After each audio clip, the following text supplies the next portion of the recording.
¿Cómo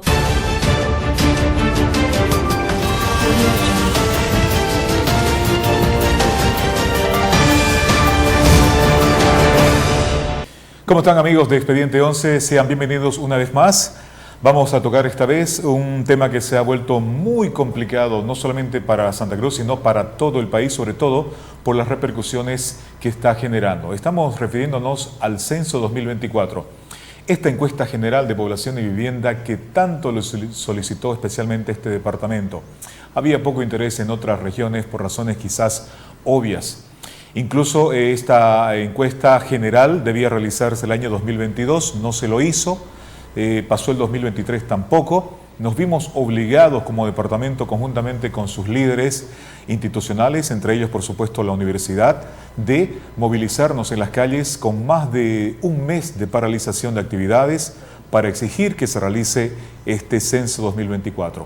Contra viento y marea se lo realizó, pero ahora resulta que los resultados no coinciden con todas las proyecciones, los estudios, las encuestas preliminares que se habían realizado y ahora estamos en esta disyuntiva. ¿Qué hacer con estos resultados? Vamos a identificar primeramente el tema.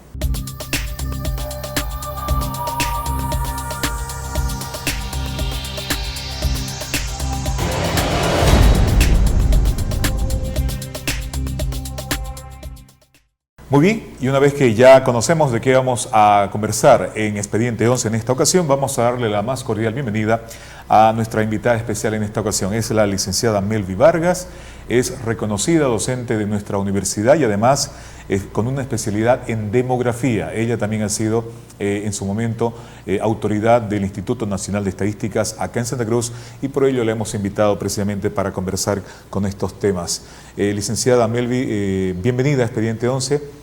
¿Qué es lo que ha pasado con estos resultados sobre los cuales se tenía cifrada mucha esperanza, especialmente Santa Cruz, ¿no? El departamento más grande y con mayor población? Muy buenos días, gracias por la invitación. Estamos aquí para tratar de encontrar algunas respuestas, tratar de analizar, digamos, qué es lo que ha podido pasar con los datos del censo. Efectivamente, como usted dice, Santa Cruz ha peleado 36 días de paro y además hemos recorrido prácticamente todo el país en las mesas técnicas para analizar lo que vendría a ser los pasos o por qué el INE no estaba realizando las actividades teniendo en cuenta que estaba programado para el 22 de noviembre del 22.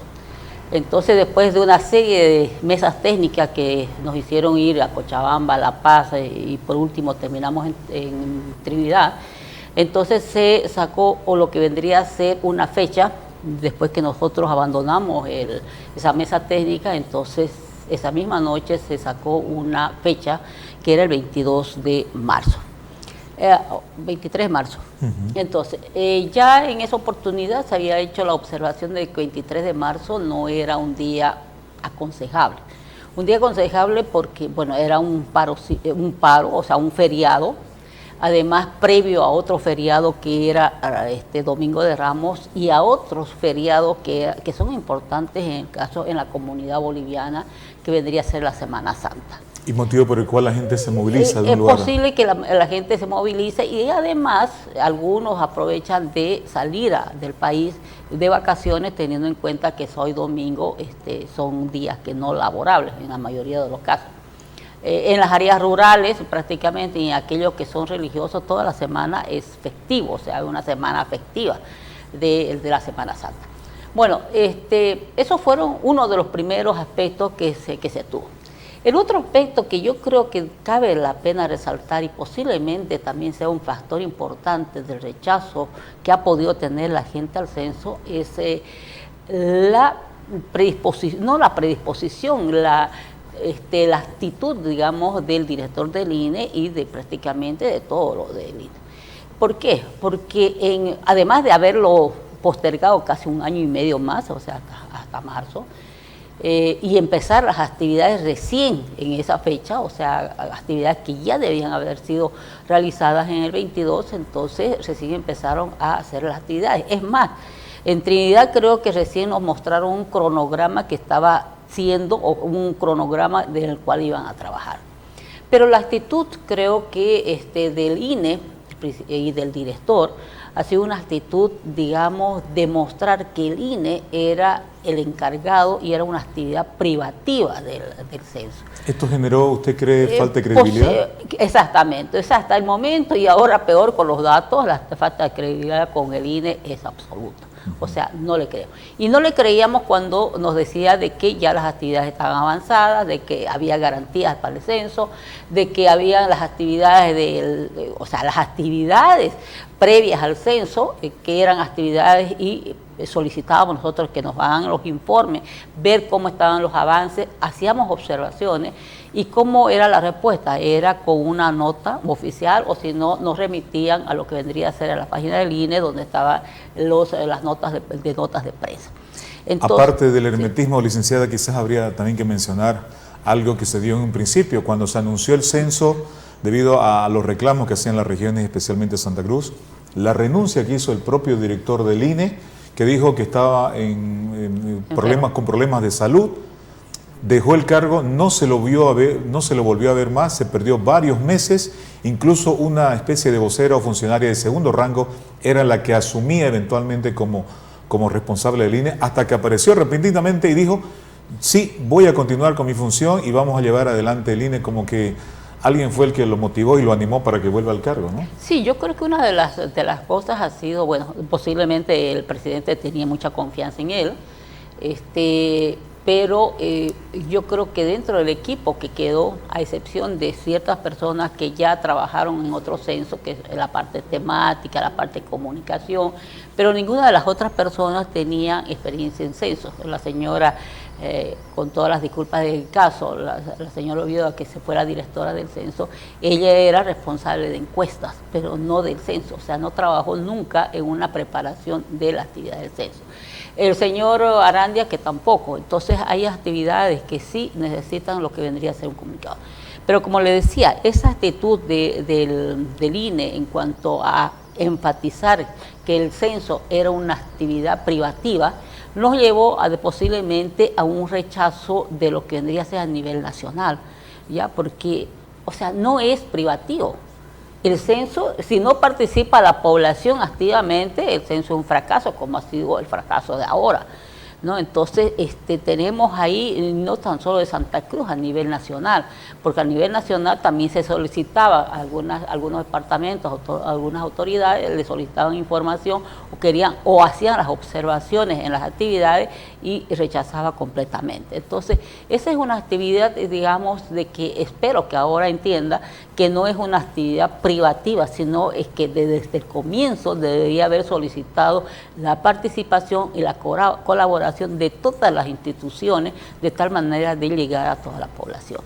Bueno, y por supuesto que salieron resultados, aunque preliminares, pero no han sido del agrado de nadie prácticamente. Escasas instituciones son las que han aceptado los resultados finales de este censo, los resultados preliminares, pero sobre el total ya de el conteo que se ha hecho en cuanto a la cantidad de bolivianos que habitan en cada departamento, en cada municipio y también en todo el país. Hay reacciones, vamos a escuchar a continuación las palabras del propio gobernador Mario Aguilera, el gobernador en ejercicio, quien ha cuestionado precisamente estos informes porque no son favorables para ningún departamento y sobre todo Santa Cruz se ve perjudicada. Veamos. Y resulta que en 12 años solo creció Santa Cruz 400,000 y algo más bolivianos, que los niños nacen y gateando se van al Brasil, a la Argentina, ¿dónde se van los niños? Indiscutiblemente una necesidad de revisar todo el proceso, de identificar dónde están los errores. Nacido vivo en Santa Cruz del 2012 hasta marzo del 2024, 826.437 niños y niñas. Deceso del 2012 hasta marzo del 2024, 142.749.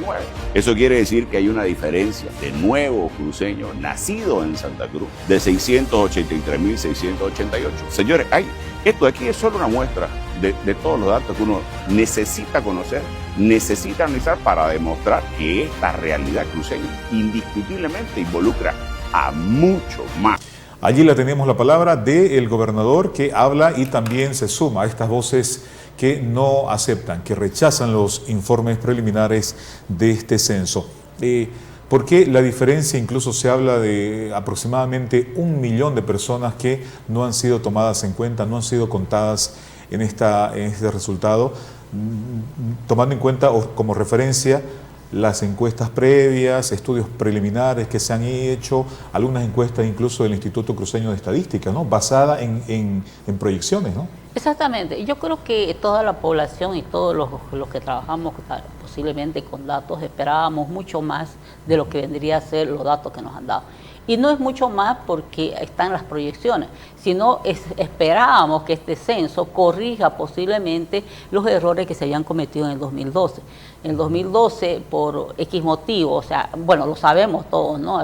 No había actualización cartográfica, trabajaron con la actualización cartográfica en el 2001, hubo una deficiencia en la capacitación a empadronadores, o sea, hubieron 1000 fallas en lo que vendría a ser el 12.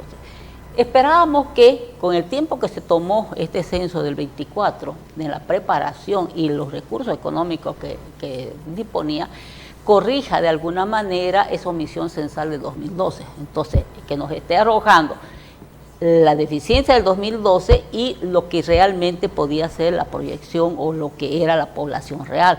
Pero resulta que ahora ni siquiera está corrigiendo lo del 2012, o sea, ha introducido, mantiene los errores del 2012 y aún mantiene lo que vendría a ser los errores en este momento del censo 2024.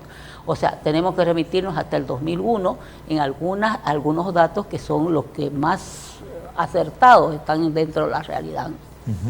Bueno, y la licenciada Melvi, conjuntamente con otros profesionales de la Universidad Autónoma Gabriel René Moreno, han sido quienes han expuesto precisamente estas observaciones allí en la Asamblea de la Cruceñidad que ya se realizó y que ha tomado decisiones importantes de las cuales por supuesto vamos a hablar enseguida, pero antes vamos a escuchar incluso la palabra del alcalde municipal de Santa Cruz de la Sierra, Johnny Fernández, que se considera aliado del gobierno, pero que también tiene una voz crítica en relación a los resultados de este censo. Ha dicho de que no coinciden con la realidad y hay que buscar dónde está la explicación, dónde está el motivo para que haya tanta diferencia entre la expectativa que tenía la población, los resultados que ya se tenían previos, que se veían como base, y finalmente lo que ha informado el Instituto Nacional de Estadísticas.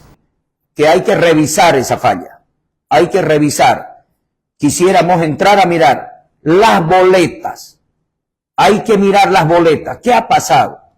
¿Todas esas boletas corresponden a la jurisdicción de Santa Cruz o corresponden a la jurisdicción de Guarne, Cotoca o La Guardia? ¿Ya? Yo creo que ese crecimiento desproporcional en habitantes que se le da a estos municipios aledaños no corresponden ya a la jurisdicción de esos municipios, sino a la ciudad de Santa Cruz de la Sierra. Esto tiene que ser un trabajo intercensal, que inmediatamente terminemos este proceso, tenemos que, obviamente, teniendo los resultados finales, exigir la actualización del censo.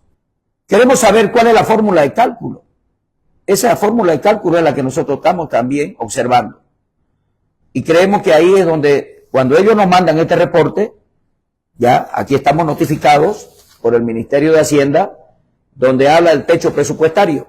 Allí estábamos escuchando la palabra del alcalde Johnny Fernández. Licenciada Melvi, entre las propuestas que ha hecho la Asamblea de la Cruceñidad es aprobar incluso una ley para que sea obligatorio, sea contundente e ineludible este tema de las encuestas intercensales, ¿no? Entre los censos, ¿no?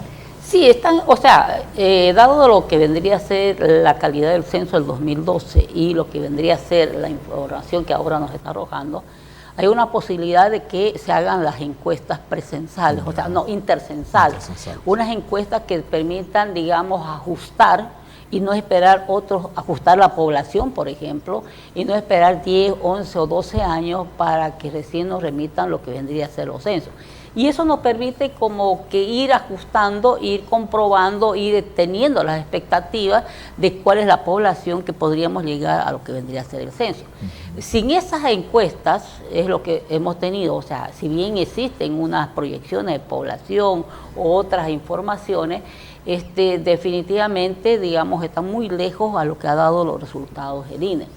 Las encuestas de proyección, por supuesto, son proyecciones, pero son proyecciones en base de tendencias de los 3 componentes demográficos que continuamente se están haciendo las encuestas y se están haciendo los ajustes en las proyecciones de acuerdo a los datos que van arrojando las encuestas. Hay encuestas de demografía que nos muestran la tendencia de la fecundidad, hay encuestas de mortalidad muy poco, pero sí, digamos, en la parte de migración también podrían haber. Entonces, con todos estos indicadores lo que se van haciendo ajustes, y los ajustes, si las proyecciones están bien hechas y las variables, la tendencia de la variable son las que nos arrojan en los estudios, entonces las proyecciones deberían ser lo más cercano a la realidad. Y en este caso estamos a nivel nacional, tenemos más de 1 millón de habitantes. En el caso de Santa Cruz tenemos más de 500.000 de habitantes y tenemos así diferentes estimaciones a nivel nacional. Y quiero reiterar en esto, en este caso no es tan solo Santa Cruz que está reclamando, sino es a nivel nacional. Cuando en el momento que la Comisión Técnica pedía que nos permitan supervisar, que nos permitan analizar, nos decían de que no lo molestemos a los del INE, que ellos sabían su trabajo y que eso era una actividad privativa y además técnica. Entonces, pero en lo técnico hay que tener también conocimiento y hay que aceptar lo que vendría a ser las recomendaciones o los errores que se está cometiendo, ¿no? Muy bien. El rector de la Universidad Autónoma, Gabriel René Moreno, el licenciado Vicente Cuellar, también ha sido claro y contundente a la hora de conocer estos resultados. Sorprendido, frustrado y decepcionado fueron los términos que utilizó para referirse a estos datos que presentó inicialmente la gente del INE. Sorprendido, frustrado, decepcionado, si esos son los datos del Censo de Población y Vivienda. ¿Por qué? Porque en la página oficial del Instituto Nacional de Estadística, el mismo INE había publicado una proyección que alcanzaba a 3.547.000 habitantes. Entonces, ¿cómo es que ahora, después del censo, con datos oficiales, nosotros apenas alcanzamos a los 3.100.000? Entonces, realmente aquí significa que no hay transparencia en los resultados. Pero además nosotros habíamos observado en su momento de que nadie nos garantizaba la calidad del censo. ¿Quién nos garantiza la calidad del censo? Es solamente la palabra del director del Instituto Nacional de Estadística, pero técnicamente, ¿cómo fundamentan ese resultado? ¿Cómo ellos fundamentan el traslado de personas que hubo el día del censo? Entonces, el margen de error, la encuesta de cobertura de la calidad del censo que no se hizo. Allí escuchamos la palabra de la máxima autoridad de la universidad. Licenciada Melvi, tenemos entendido que también se ha decidido conformar una comisión para hacer seguimiento etapa por etapa, para revisar y hacer las observaciones etapa por etapa a lo que fue el censo 2024 y presentar estas observaciones de forma técnica ante el INE, ¿no? Exactamente, hay una propuesta de que se haga una revisión de todas las etapas, pero no sé si es que vamos a encontrar en la parte de la etapa, porque son procesos que se van haciendo, si vamos a lograr encontrar los errores, porque en alguna parte ha tenido que haber decisiones que ha tenido que tomar la autoridad o las personas encargadas del censo que han influido en esta situación. Por ejemplo, qué sé yo, los procesos en el caso de los docentes, para llegar a tomar un examen, tienen todos los procesos, o sea, pasar clases, entregar material, qué sé yo, preparar preparar la evaluación y calificar. Pero en algún momento puedo tener errores. O no he ido a clase, o el examen no ha sido de acuerdo a lo que he avanzado, o la calificación o la evaluación de esas respuestas no están, digamos, o estoy siendo muy exigente o estoy siendo muy permisivo. Entonces, todas las etapas pueden ser, o sea, están, porque las etapas son las que dicen en todos los censos qué es lo que se debe hacer y cómo se debe hacer. pero en algún momento ha tenido que haber decisiones, en algún momento han afectado esas decisiones o esas actividades o los criterios que han tomado las personas del INE, tanto en las etapas previas como también en el procesamiento de datos. O sea, los datos se escanean, entonces en el momento de escanear tienen que arrojar lo que está. Pero ¿qué pasó con cuánto se cubrió en cuanto al censo? No sabemos. Los periodistas ese día no reflejaron dónde faltaban boletas o qué población no era censada. O sea, había un hermetismo, o sea, no daban mayor información, no había la apertura de ver qué es lo que estaba pasando. Entonces, ese es uno de los problemas que se pueden tener, y no sé si es que vamos a lograr entrar, digamos, y encontrar. Lo que se ha hecho el día de anoche, por ejemplo, previo a eso, ha sido tratar de utilizar datos oficiales del INE para tratar de, con sus mismos datos, de demostrar que sí existía una omisión. Usted está indicando de que las evidencias, las constancias, vale decir, una papeleta de informe, un formulario llenado con el resultado total de ese día, que ya no estén, ¿no? Y no se pueda constatar en realidad el error ahí. Sí, o sea, y en la misma boleta censal, el proceso de la capacitación, entonces en la capacitación misma se vio que habían algunos problemas. Mucha deficiencia. Habían deficiencias. En horarios, capacitadores. En los horarios, en la cantidad de las viviendas, algunos tocaban una sola vez y no salía, se pasaba, pero en la misma entrevista de las personas, o sea, el hecho de que esté la cantidad de personas en una hoja, en un listado, y después estén entre 100 las personas, puede ser que haya influido. Entonces, ¿cuál es la diferencia entre los recuentos preliminares, los recuentos de esas planillas con el resultado total? Habría que ver, o sea, qué porcentaje es. Entonces puede ser que ahí está uno de los errores. Podemos.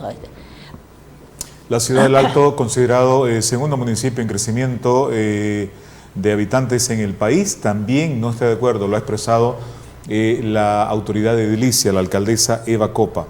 Es necesario realizar una auditoría general a estos resultados, ha dicho la autoridad municipal de esa comuna. Escuchemos. Ir a una auditoría para saber cuál ha sido el procedimiento que se ha llevado en cuanto al tema de la tabulación, ¿no?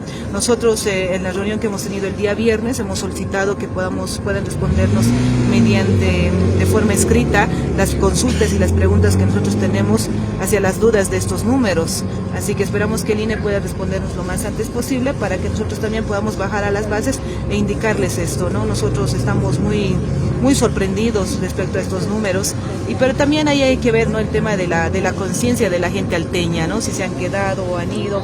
Yo creo que para ser mucho más objetivos tenemos que tener una respuesta mucho más desmenuzada, ¿no?, que nos digan cuántos habitantes hay en cada distrito, en cada zona, y eso nos va a ayudar a dar un parámetro general. Así que eso es lo que hemos pedido al INE, ¿no?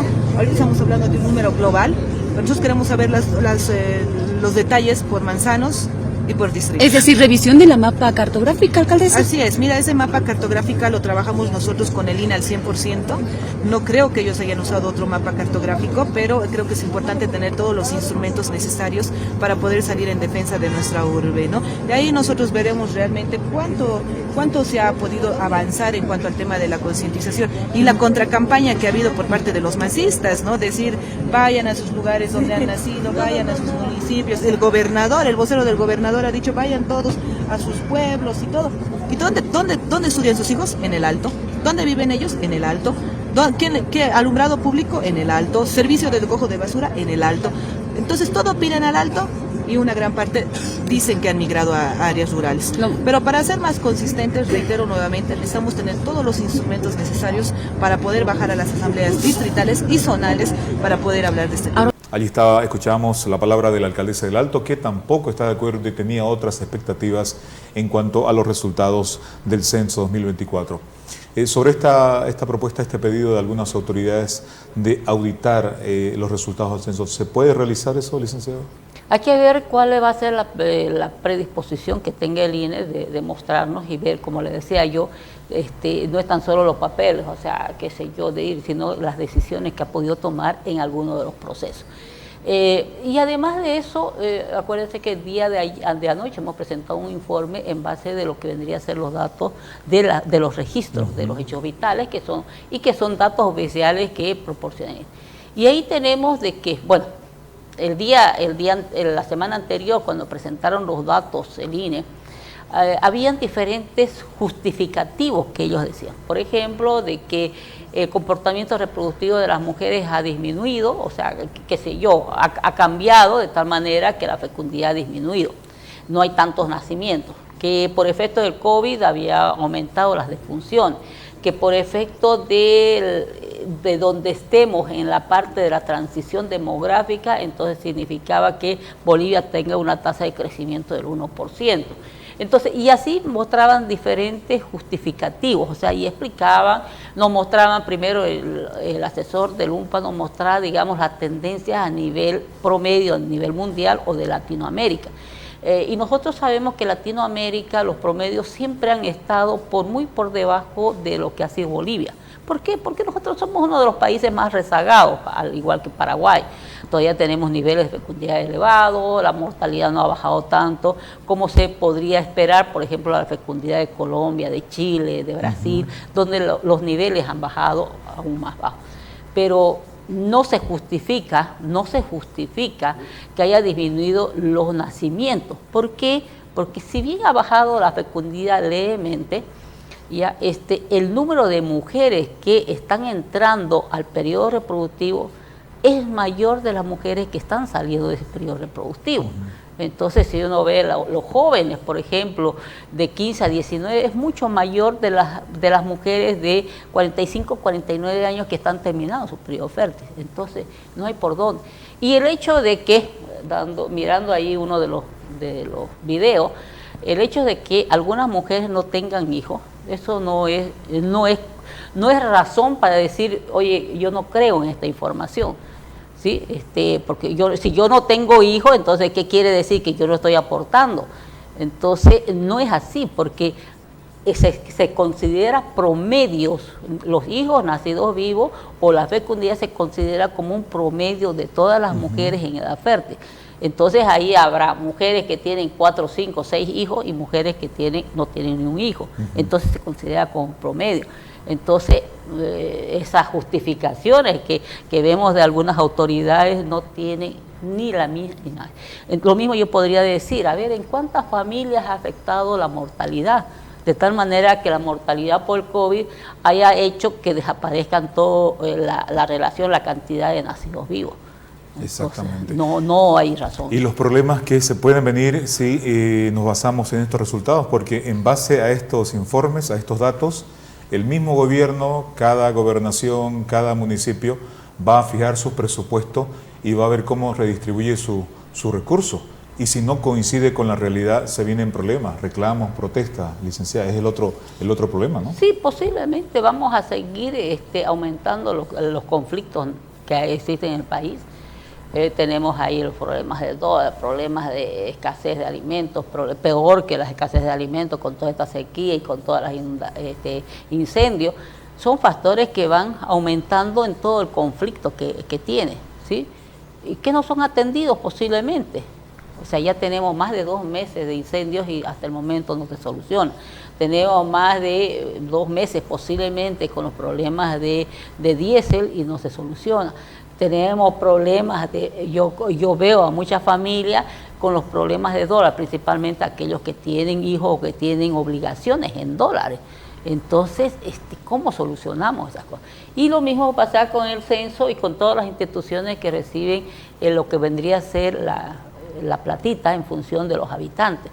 Entonces, ¿cómo vamos a hacer solucionar el problema de una población que teóricamente es mayor, con menos recursos, porque el censo dio de que no somos los 4 millones, que de todas maneras posiblemente no íbamos a llegar a eso, Yo estimaba que con el error de la encuesta sea 3.800.000 posiblemente.